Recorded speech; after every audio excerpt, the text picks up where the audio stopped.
Assalamualaikum warahmatullahi wabarakatuh. Bismillah, alhamdulillah, wassalatu wassalamu ala rasulillah, amma ba'dah. Sering diantara kita bertanya-tanya mana sih yang lebih utama antara istighfar dengan sholawat.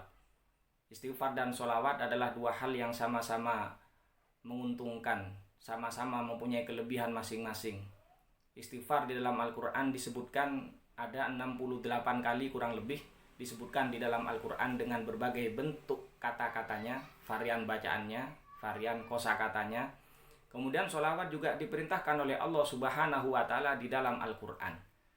Tentang istighfar, bahkan Rasulullah sendiri sebagai orang yang maksum setiap hari beristighfar kepada Allah. Tentang sholawat perintah dari Allah. Bahkan seperti yang dikatakan oleh Imam Sa'labi dalam karyanya Al-Aro'is yang dikutip oleh Imam Sya'roni dalam karyanya Lawaqihul Anwar Al-Qudsiyah, bahwa Allah Subhanahu wa Ta'ala menciptakan makhluk khusus yang diletakkan di balik Gunung Qaf.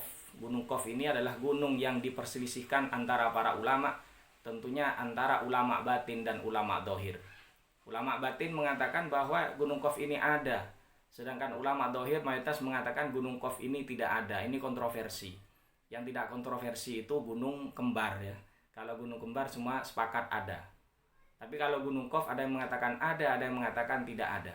Terlepas dari kontroversi ini, kata beliau Imam Sa'labi, bahwasanya di balik Gunung Qaf Allah menciptakan makhluk khusus yang jumlahnya tidak ada yang tahu kecuali Allah Subhanahu wa Ta'ala. Dan makhluk ini diberi tugas oleh Allah hanya satu, tugasnya apa? Membaca sholawat kepada baginda kita Nabi besar Muhammad Sallallahu Alaihi Wasallam. Bahkan mayoritas ulama mengatakan bahwa bersolawat kepada Rasulullah dipastikan diterima oleh Allah Subhanahu wa Ta'ala dalam kondisi apapun. Walaupun ada yang berpendapat berbeda. Di sini saya kutip, saya bacakan Bismillahirrahmanirrahim. Wa qad ra'a ba'du sholihin Rasulullah sallallahu alaihi wasallam. Ada sebagian orang-orang soleh bermimpi bertemu dengan Rasulullah sallallahu alaihi wasallam. Faqala ya Rasulullah. Kemudian dia mengatakan, wahai Rasulullah, halis sholatu alaika maqbulatun ala dawami wairu mardudah. Apakah salat kepadamu senantiasa diterima, tidak ditolak? Faqala, Rasulullah menjawab, na'am. Iya, kata Rasulullah. Hiya ghairu mardudah, dia tidak ditolak, tapi dengan catatan idza kanal musolli ala toharotin, kalau yang bersolawat dalam keadaan suci.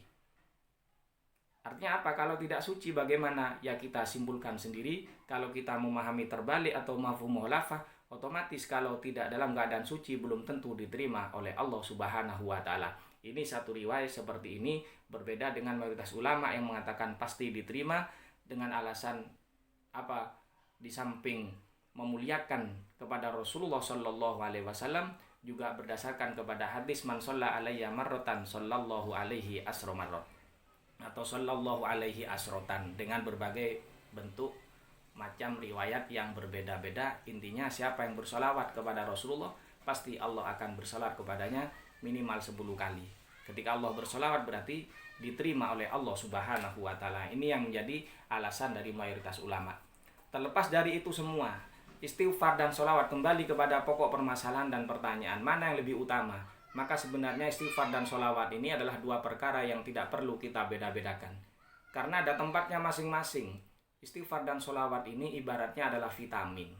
Bagaimana vitamin? Vitamin ini ada macamnya, ada vitamin A, vitamin B, vitamin C, vitamin D, dan lain sebagainya. Kita tidak bisa mengatakan bahwa vitamin A lebih utama daripada vitamin B, vitamin C lebih utama daripada vitamin D, dan lain sebagainya. Artinya apa? Ketika kita bersolawat atau beristighfar, mana yang lebih utama? Bukan istighfarnya atau solawatnya yang lebih utama, tapi tergantung atau kaitannya dengan orang yang melakukan. Kenapa demikian? Karena di sini disebutkan.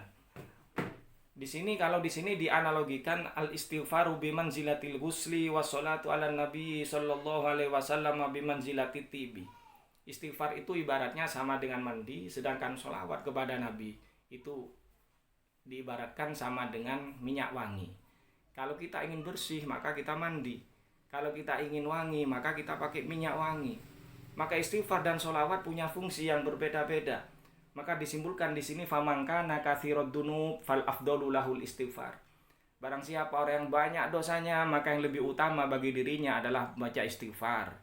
Sebaliknya wa illa fasholatu ala nabi afdalu lahu, fasholatu ala nabi sallallahu alaihi wasallam afdalulahu, jika tidak, artinya jika dia tidak termasuk orang yang banyak dosanya, maka membaca sholawat lebih utama darinya.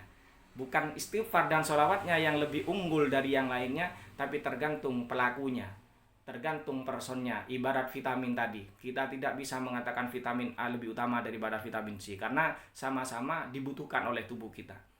Kalau kita bermasalah dengan mata, maka yang lebih utama kita lakukan, kita konsumsi vitamin A.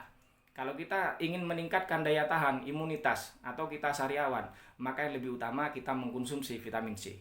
Kalau kita punya masalah dengan tulang, maka yang lebih utama kita konsumsi adalah vitamin D. Begitu seterusnya. Sholawat ini lebih utama bagi orang yang tidak banyak dosanya. Orang yang taat, orang yang soleh, sudah istiqomah, sudah bertobat. Kemudian orang yang masih banyak dosanya, maka yang lebih utama baginya adalah membaca istighfar. Demikian, semoga bermanfaat. Assalamualaikum warahmatullahi wabarakatuh.